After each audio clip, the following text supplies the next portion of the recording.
नमस्कार दोस्तों, कैसे हैं आप लोग। तो दोस्तों, मैं आपका दोस्त प्रवीण सर आप सभी लोगों को 19 दिसंबर के करंट अफेयर्स में स्वागत करता हूं। तो दोस्तों, आज आप सभी लोगों के लिए एक सबसे बड़ी खुशखबरी ये है दोस्तों कि जो लोग भी यूपी टेट और सी टेट और सुपर टेट की तैयारी कर रहे हैं, उन सभी लोगों के लिए करंट अफेयर्स की वीडियो के बाद एक नया बैच प्रारंभ किया जा रहा है, कौशल बैच। दोस्तों, जैसे ही करंट अफेयर्स की क्लास अपलोड होगी, आपको कौशल बैच में क्या विशेषताएं हैं दोस्तों। विशेषता दरअसल ये है कि उसमें वन लाइनर क्वेश्चन को डिस्कस किया जाएगा। वन लाइनर वही क्वेश्चन डिस्कस किए जाएंगे जो सबसे महत्वपूर्ण होंगे और सब आपके एग्जाम में आने की संभावनाएं 100% होगी दोस्तों। तो दोस्तों, जो लोग भी इस चैनल को देख रहे हैं, जो ऑनलाइन देख रहे हैं, जो लोग भी एक तरीके से इस वीडियो को देख रहे हैं, उन सभी लोगों से विनम्र निवेदन करता हूं कि वे लोग क्या करें, वीडियो को ज़्यादा से ज़्यादा लोगों तक शेयर कर दे। जो लोग भी यूपी टेट और सी टेट की तैयारी कर रहे हैं, उन तक ये वीडियो जरूर पहुंचाएं दोस्तों। यही मेरी आपसे बहुत ही गुजारिश है और मैं आप सभी लोगों का शुक्रगुजार रहूंगा कि आप लोग इस तरह काम करते हैं, यानी वीडियो को शेयर करते हैं। तो दोस्तों आइए शुरू करते हैं। लेकिन उससे पहले कि किसी ने मुझसे एक बात कही थी दोस्तों कि सक्सेस की विशेषता क्या होती है सर, कि सक्सेस की विशेषता क्या होती है, तो मैंने उन्हें रिप्लाई देते हुए कहा दोस्तों कि सक्सेस की सबसे खास बात वो है कि मेहनत करने वाले पर वो फिदा हो जाती है दोस्तों। सक्सेस की सबसे खास बात वो है दोस्तों कि मेहनत करने वाले पर वो फिदा हो जाती है दोस्तों। इसी के साथ शुरू करते हैं आज का जो हमारा पहला प्रश्न है दोस्तों। आइए शुरू करते हैं, किसी और बात की चर्चा ना करते हुए आइए बात करते हैं पहले प्रश्न के। तो बताया जा रहा है कि पहले प्रश्न में दोस्तों, किस सेलिब्रिटी ने फोर्ब्स के द्वारा, किसके द्वारा दोस्तों, फोर्ब्स के द्वारा सबसे ज्यादा कमाई करने वाली हस्तियों की सूची 2020 में शीर्ष यानी कि प्रथम स्थान हासिल किया है। प्रथम स्थान किस सेलिब्रिटी ने जो फोर्ब्स द्वारा सबसे ज्यादा कमाई करने वाली हस्तियों की सूची 2020 जारी की गई, उसमें प्रथम स्थान हासिल करने वाले कौन है दोस्तों? वो है काइली जेनर जी। कौन है? काइली जेनर जी दोस्तों। आइए बात करते हैं हमारे टीम ने आपके लिए क्या बना के रखा है, इसके बारे में आइए बात करते हैं डिस्क्रिप्शन में। तो दोस्तों, बताया जा रहा है कि फोर्ब्स ने अभी हाल ही समय में सबसे अधिक कमाई करने वाले हस्तियों की अपनी वार्षिक सूची जारी की है दोस्तों, जिसके अंतर्गत फैशन आइकन और उद्यमी काइली जेनर ने $590 बिलियन की कमाई के साथ पहले स्थान पर रहे दोस्तों। कौन? फैशन आइकन और उद्यमी काइली जेनर जी दोस्तों। कितने डॉलर इन्होंने कमाई की इस एक वर्ष में दोस्तों? 590 बिलियन, 590 मिलियन दोस्तों, 590 मिलियन, कितना? $519 मिलियन की कमाई की दोस्तों। तो आप सोच सकते हैं कि कितनी बड़ी रकम है दोस्तों। दूसरी बात ये भी बताया जा रहा है कि दूसरे स्थान पर यानी नंबर 2 पर कौन है? 170 मिलियन अमेरिकी डॉलर कमाने वाले व्यक्ति दूसरे कौन है दोस्तों? एक अमेरिकी रैपर है, वो भी एक सेलिब्रिटी है दोस्तों, जिनका नेम है दोस्तों कान्ये वेस्ट जी। कान्ये वेस्ट थे। बाकी तीसरे, चौथे, पांचवे इन सभी का नेम आपको याद नहीं रखना है। क्यों नहीं रखना है? इतना ज्यादा हमारे एग्जाम में चीजें नहीं आने वाली है। आइए बात करते हैं आज के दूसरे प्रश्न की दोस्तों। दूसरे प्रश्न की बात की जाए तो कहा जा रहा है कि किस देश के साथ भारत ने हाल ही में हाइड्रोकार्बन क्षेत्र और उच्च प्रभाव सामुदायिक विकास परियोजना आदि सहित विभिन्न क्षेत्रों में 7 समझौता ज्ञापन और समझौते पर हस्ताक्षर कर लिया है दोस्तों। किस देश के साथ भारत ने क्या किया है अभी हाल ही समय में? हाइड्रोकार्बन के क्षेत्र में, उच्च प्रभाव सामुदायिक विकास योजना परियोजना के क्षेत्र में आदि इन सभी क्षेत्रों में भारत ने 7 समझौते पर हस्ताक्षर किया है दोस्तों। वो कौन सा देश है दोस्तों? तो है दोस्तों बांग्लादेश। कौन सा देश है दोस्तों? बांग्लादेश के साथ। आइए बात करते हैं आज के तीसरे प्रश्न की। तो दोस्तों, इसमें बहुत कुछ जानने वाली बात नहीं है, फिर भी मैं आपको बताना चाहूंगा क्योंकि हमारी टीम ने आपके लिए इतना मेहनत करके बनाया है दोस्तों। आइए बात करते हैं। तो भारत और बांग्लादेश 17 दिसंबर को होने वाले प्रधानमंत्री नरेंद्र मोदी और प्रधानमंत्री शेख हसीना के बीच आभासी शिखर सम्मेलन के दौरान 7 समझौते ज्ञापनों पर हस्ताक्षर किया गया। तो दोस्तों अभी इस वर्ष जो सम्मेलन किया गया था या जो शिखर सम्मेलन हुआ था वो वर्चुअल, आभासी मतलब वर्चुअल शिखर सम्मेलन हुआ था। किसके बीच हुआ था? भारत के प्रधानमंत्री नरेंद्र मोदी जी द्वारा और आपके बांग्लादेश के प्रधानमंत्री शेख हसीना के द्वारा। इसमें यह भी बताया जा रहा है दोस्तों कि समझौते में हाइड्रोकार्बन क्षेत्र में समझ का ढांचा, उच्च प्रभाव सामुदायिक विकास परियोजना पर रूपरेखा समझौते भी शामिल किया गया है। और इतना ही नहीं दोस्तों, ट्रांस बॉर्डर हाथी संरक्षण पर प्रोटोकॉल, ट्रांस बॉर्डर हाथी संरक्षण पर प्रोटोकॉल, उपकरणों की आपूर्ति पर एक समझौता ज्ञापन और कचरा, ठोस कचरा निपटान के लिए भी काम कर रहे हैं। इस पर भी एक तरीके से समझौते पर हस्ताक्षर किया गया दोस्तों। और इतना ही नहीं दोस्तों, कृषि के क्षेत्र में समझौता ज्ञापन राष्ट्रीय संग्रहालय और दिल्ली बंगबंधु शेख मुजीबुर रहमान मेमोरियल संग्रहालय ढांचा के बीच एक समझौता और भी ज्ञापन किया गया है दोस्तों। तो दोस्तों बहुत सारी चीज़ें नहीं याद रखना है, बस आपको हाइड्रोकार्बन वाली बात याद रखना है। बस कौन सी बात याद रखना है यहाँ पर मैं आपको दिखाना चाहता हूँ दोस्तों। तो हाइड्रोकार्बन क्षेत्र वाली बात आपको याद रखना है और बहुत ज़्यादा आपको याद नहीं रखना है, ठीक है। आइए बात करते हैं आज के जो तीसरा प्रश्न है दोस्तों तीसरे प्रश्न की। तीसरा प्रश्न में कहा जा रहा है कि हाल ही में किस राज्य में पीएम मोदी ने दुनिया के सबसे बड़े 30,000 मेगावाट, कितने मेगावाट दोस्तों? 30,000 मेगावाट क्षमता के हाइब्रिड नवीकरणीय ऊर्जा पार्क का उद्घाटन किया है दोस्तों। बताया जा रहा है कि अभी किस राज्य में, यानी कि हाल ही समय में प्रधानमंत्री नरेंद्र मोदी जी ने दुनिया के सबसे बड़े 30,000 मेगावाट क्षमता के हाइब्रिड नवीकरणीय ऊर्जा पार्क का उद्घाटन किया है दोस्तों। तो है आपका कौन सा राज्य है दोस्तों? गुजरात। कौन सा राज्य है दोस्तों? गुजरात दोस्तों। तो गुजरात तो आप जानते ही हैं प्रधानमंत्री नरेंद्र मोदी जी का सबसे पसंदीदा है, ठीक है, और यहाँ के वो मुख्यमंत्री रह चुके हैं। साथ ही साथ इनमें यह भी बताया जाता है कि प्रधानमंत्री नरेंद्र मोदी ने गुजरात के कच्छ जिले में 30,000 मेगावाट क्षमता के हाइब्रिड नवीकरणीय ऊर्जा पार्क की आधारशिला रखी है। यह दुनिया में अपनी तरह का सबसे बड़ा नवीकरणीय ऊर्जा पार्क होगा। तो दोस्तों सबसे बड़ा, दुनिया का सबसे बड़ा नवीकरणीय पार्क, ऊर्जा पार्क होगा एक, ठीक।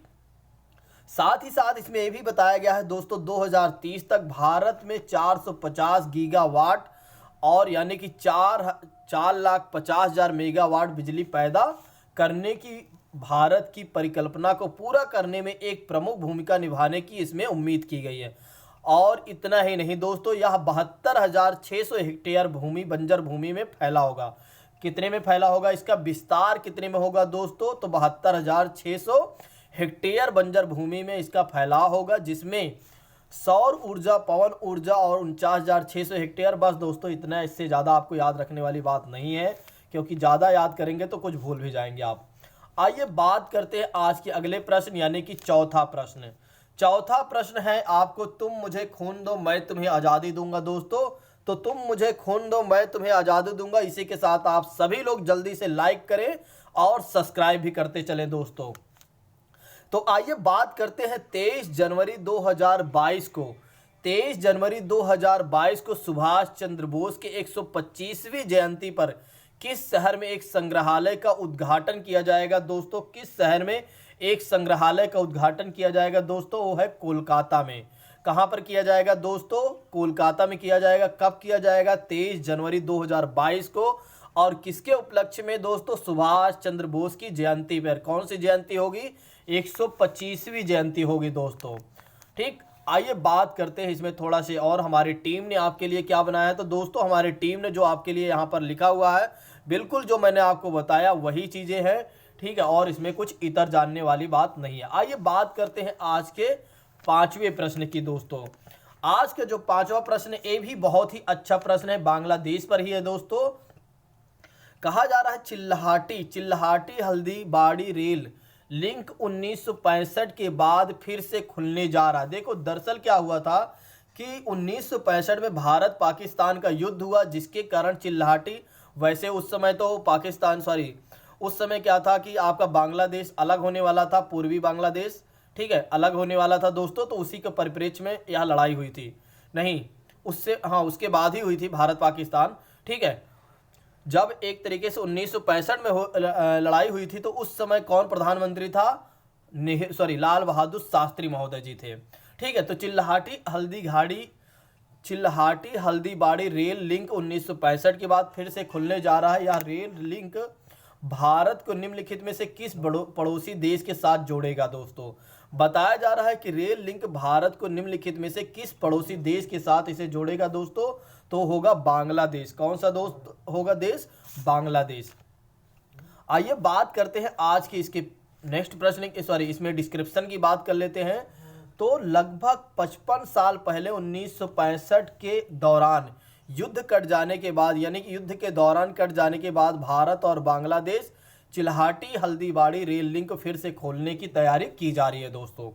और इतना ही नहीं, 17 दिसंबर को भारत और बांग्लादेश के प्रधानमंत्रियों के वर्चुअल समिट के दौरान रेल लिंक का भी उद्घाटन किया जाएगा दोस्तों। ठीक है, आइए बात करते हैं आज के छठवें प्रश्न की। तो दोस्तों, छठवां प्रश्न जो है आपके बहुत ही अच्छा प्रश्न है, और इसी के साथ आप जल्दी से भाई लाइक भी करते चलो। ठीक, और लाइक ही नहीं, सब्सक्राइब भी कर दो। जब इतना कर दिया तो इतना करने में क्या जा रहा। आइए बात करते हैं आज के छठवें प्रश्न की दोस्तों। तो छठवां प्रश्न है श्रेणी 5 यानी सीरीज 5 उष्णकटिबंधीय चक्रवात का नाम बताइए जिसने हाल ही में फिजी को मारा है। देखो, फिजी को मारा है नहीं, देखो मारा का मतलब ये नहीं कि फिजी खत्म हो गया। इसका मतलब ये है फिजी बहुत ही ज्यादा इस चक्रवात से प्रभावित हुआ है दोस्तों। वो चक्रवात है आपका ऐसा। कौन सा चक्रवात है दोस्तों? कौन सा चक्रवात है दोस्तों आपका? सॉरी दोस्तों, एक मिनट,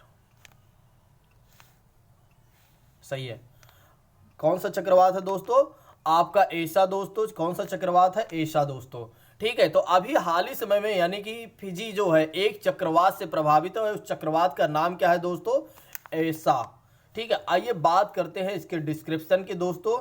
इसके डिस्क्रिप्शन की बात करें दोस्तों, तो इसके डिस्क्रिप्शन में बताया जा रहा है कि भूस्खलन, बाढ़, तेज आंधी और बड़े झूले विनाशकारी चक्रवात ऐसा को जोड़ रहे हैं, और जिसने फिजी को मारा है। फिजी को मारे का मतलब हो गया दोस्तों कि फिजी को सबसे ज्यादा प्रभावित किया है इसने। ठीक है, कौन सा चक्रवात है? ऐसा चक्रवात। इसको आप मत भूलिएगा दोस्तों, ऐसा चक्रवात को आप मत भूलिएगा। ठीक है, कौन सा चक्रवात है दोस्तों? ऐसा चक्रवात। इसमें यह भी बताया जा रहा है कि फिजियन सरकार के अनुसार तूफान की आंख यसावे ए रारे से 100 किलोमीटर पूर्व और लवासा के 90 किलोमीटर दक्षिण पूर्व से यह तेज गुजर रही हवा इसमें। ठीक है, तो बस इसमें इतना ही याद रखने वाली बात थी। आइए आज के 7वें प्रश्न की बात करते हैं। 7वां प्रश्न जो दोस्तों है बहुत ही अच्छा प्रश्न है। आइए बात करते हैं, ये है आपके विश्व बैंक पर आधारित दोस्तों। तो बताया जा रहा है कि निम्नलिखित में से किस संगठन के साथ भारत ने त्वरित भारत के कोविड-19 सामाजिक सुरक्षा प्रतिक्रिया कार्यक्रम के तहत कोविड-19 प्रभाव से गरीबों की रक्षा के लिए 400 मिलियन डॉलर की परियोजना पर हस्ताक्षर कर दिया है दोस्तों। किस संस्था के साथ? वो कौन सी संगठन है दोस्तों? विश्व बैंक। कौन सा संगठन है? विश्व बैंक। भारत इससे पहले भी 750 मिलियन डॉलर पर हस्ताक्षर 2020 में विश्व बैंक के साथ कर चुका है दोस्तों। और अभी हाल ही समय में भारत फिर करने वाला है। कितने दोस्तों? 400 मिलियन डॉलर की एक परियोजना पर हस्ताक्षर करने वाला भारत है। क्यों है दोस्तों? क्योंकि यहाँ पर शहरी और पेरी शहरी क्षेत्रों में कमजोर समूहों की रक्षा करने के लिए। देखिए दोस्तों, यहाँ पर थोड़ा सा समझाने वाली बात है। जो अर्बन एरिया है, जो आपका अर्बन एरिया है, और अर्बन एरिया में ही एक पेरी अर्बन एरिया होता है दोस्तों। पेरी अर्बन एरिया उन्हें कहा जाता है। आप अर्बन एरिया के बारे में जानते हैं, भली भांति परिचित होंगे। लेकिन पेरी अर्बन एरिया का मतलब हो जाता है वे लोग जो आसपास लोग रहते हैं, यानी कि शहर के ही पास रहते हैं, लेकिन जो झुग्गी झोपड़ियों में रहते हैं, जो एक तरीके से गरीबी ग्रस्त हैं, यानी गरीबी से बहुत ज़्यादा मारे हुए हैं, जिनके पास ना तो फूड सिक्योरिटी है, ना तो आवास सिक्योरिटी है। ठीक है, बहुत सारी सिक्योरिटी की कमी है। मतलब आप समझ सकते हैं, उनको बुनियादी चीज़ें भी उनके पास नहीं उपलब्ध होने के कारण भारत सरकार ने यहाँ कदम उठाया है कि 400 मिलियन डॉलर की एक ऋण लेकर दोस्तों उन सभी लोगों की रक्षा की जाए। ठीक है, आइए बात करते हैं अगले प्रश्न की। आज का जो दोस्तों 8वां प्रश्न है, आइए बात करते हैं 8वें प्रश्न की। संयुक्त राष्ट्र विकास कार्यक्रम यूएनडीपी द्वारा जारी मानव विकास रिपोर्ट एचडीआर। ठीक है, यहाँ पर बताया जा रहा है संयुक्त राष्ट्र विकास कार्यक्रम। तो दोस्तों यूएनईपी अलग है, यूएनईपी काम करता है पर्यावरण से संबंधित, यूएनडीपी काम करता है विकास से संबंधित दोस्तों। ठीक है, तो संयुक्त राष्ट्र पर्यावरण विकास कार्यक्रम द्वारा जारी किया गया मानव विकास रिपोर्ट एचडीआर 2020 के अनुसार 2020 के लिए वैश्विक मानव सूचकांक में भारत की रैंक क्या है दोस्तों। यहां पर बताया जा रहा है यूएनडीपी ने एचडीआर रिपोर्ट 2020 की जारी किया है, जिसमें भारत की रैंक कौन सी है दोस्तों, तो 131वीं रैंक है भारत की, 131वीं रैंक है भारत की दोस्तों। और इतना ही नहीं दोस्तों, इसके बारे में और भी यदि हम बात करें तो यह कब जारी किया गया था, तो 16 दिसंबर को जारी किया गया था। 16 दिसंबर को मानव विकास रिपोर्ट जारी की गई थी दोस्तों। और इसमें कुल कितने देशों को शामिल किया गया था, या कुल कितने देश शामिल थे दोस्तों, तो 189 देशों में 131 स्थान हासिल किया है भारत। तो भारत की सबसे खराब स्थिति हम इसे मान सकते हैं। दूसरी चीजें हैं इसमें नार्वे इंडेक्स में, इस इंडेक्स में नार्वे जो है आपका प्रथम स्थान पर है दोस्तों। तो नार्वे जो है प्रथम स्थान पर है किसमें, एचडीआई ह्यूमन डेवलपमेंट इंडेक्स दोस्तों, ह्यूमन डेवलपमेंट इंडेक्स। आइए बात करते हैं यूएनडीपी के अगले प्रश्न की बात कर लेते हैं।